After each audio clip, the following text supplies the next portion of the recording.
You're watching 48 Fastcast. Good Tuesday afternoon, everyone. I'm Liz Hurley with this 48 Fastcast, our digital newscast, bringing you the very latest across the valley in a short, fast-paced newscast. Temperatures across the valley drastically dropping. Trust me, they're staying below. That was a grunt from Brad Travis, chief meteorologist. It's actually been flurrying outside, Brad. What is going on out there? What can we expect tonight? Well, that really cold air mass is settling in. Tonight, we're going to clear out, and we may see some freezing fog if the winds die down and we get that true clear sky. And what this does is if you encounter fog tonight or tomorrow morning, and it's going to cover bridges and overpasses, they could become slick. So that's the main concern we have. You mentioned flurries, Liz. As you look off towards Green Mountain and Montesano, it looks a little hazy. Those are the snow flurries, and most of which are showing up in the mountainous areas in far northeast Alabama. We continue to watch these. Over in Decatur, it's still cold, 36, 1 degree warmer. But as we go to radar, you can kind of see the area of flurries. We've got a couple of areas. Again, I'm going to circle these for you. This is up here in the higher terrain, Montesano, Green Mountain. We've also got some up here on Lookout Mountain as you go towards Lookout Mountain, and eventually Sand Mountain as well. But again, they are not going to accumulate at all. Next 12 hours, it gets colder. Overnight lows will probably be somewhere between 26 and 29 degrees. Partly cloudy. If we stay partly cloudy, that'll actually be good if we can keep that wind up a little bit more. But again, I still think we're going to have at least some patchy freezing fog. A little sunshine tomorrow, but still cold, Liz. 47 for the high, 47 Thursday. And rain comes in Thursday night into Friday morning. By Friday afternoon, the rain is gone, but it's still well below normal. I'm going to grunt now.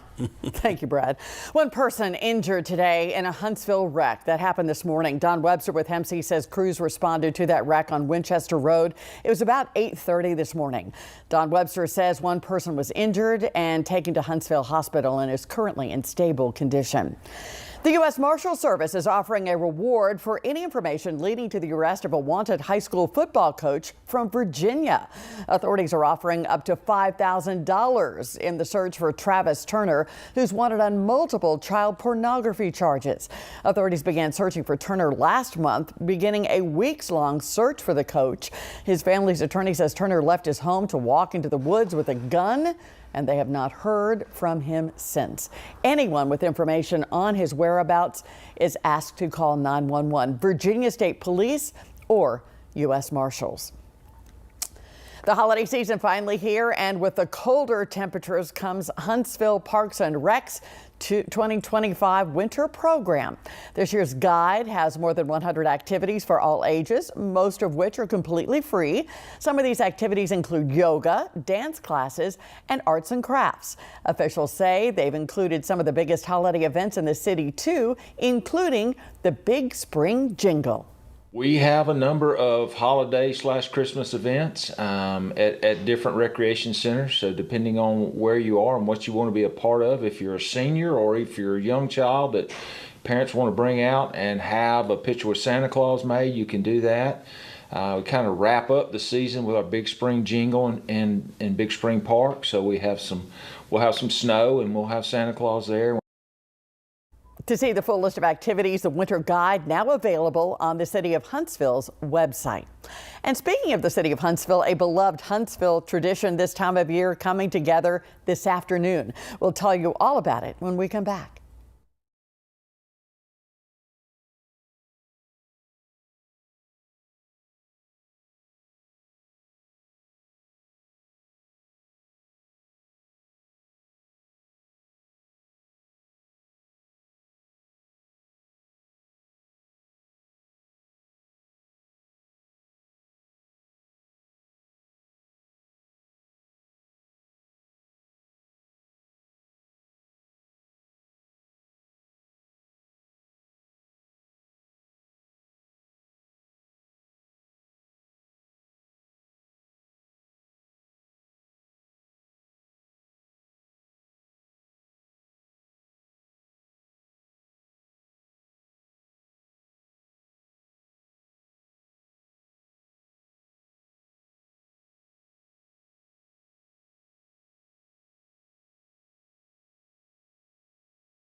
We are just a few hours away from the annual Huntsville Christmas parade.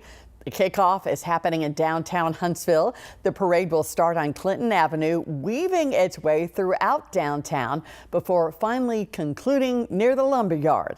Officials say more than 90 floats will be there taking part this year, as well as several marching bands from across the area. And if you look very closely, you might be able to spot WAFF 48's float. Just look for Santa and Cindy Lou Who.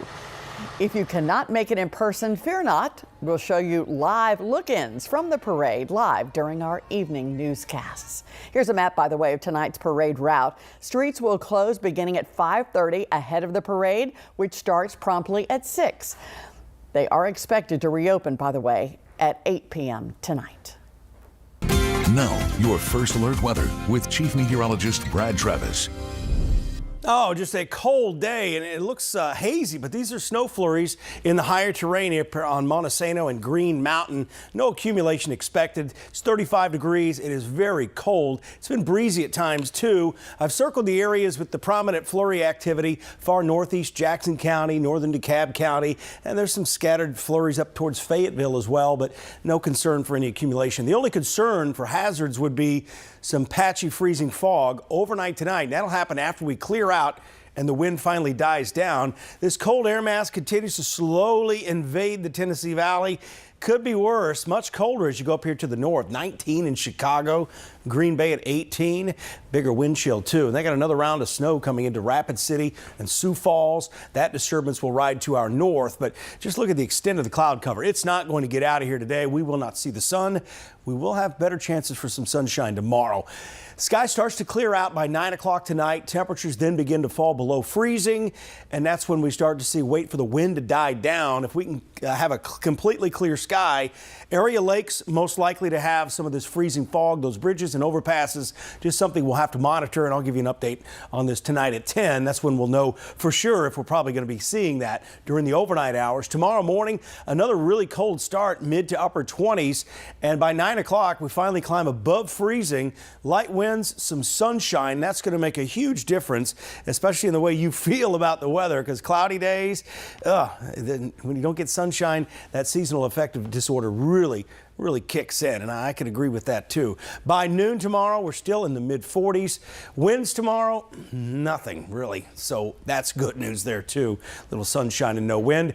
Our next chance of rain comes Thursday night, most likely after 8 o'clock, kind of like the last few events, late in the evening, gone by the morning hours. So I think most of that rain Friday will be gone by 10 a.m., maybe dropping these chances for rain Saturday and Sunday because it just doesn't look very likely, the pattern setup. But it stays colder than normal all the way, at least for the next week. So beyond this, we will more than likely have a warm up probably a week before Christmas when we expect it to be colder, right? But I'll get out of the way. You can see those 50s, maybe close to 60 a week from tomorrow. Brad, very quickly, parade tonight downtown Huntsville. You're going to be there with the entire 48 team. What is the temperature? What are the conditions at 6? It's going to be about like it is now. The clouds will be out there at 6 o'clock. The clouds will keep us from falling too far into the 20s, and it's going to just be a slow drop to about 26. We'll probably be, by the end of the parade, say 8 o'clock or so, it'll be about 33 degrees.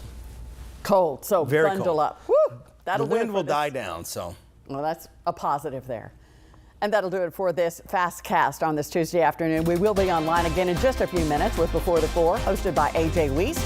Then be sure to tune in on WAFF 48 throughout the day and the evening for the very latest from across the valley and the world. You can catch us live 4, 5, 6, and 10. I'm Liz Hurley. Thanks for watching. Have a great afternoon. Stay warm.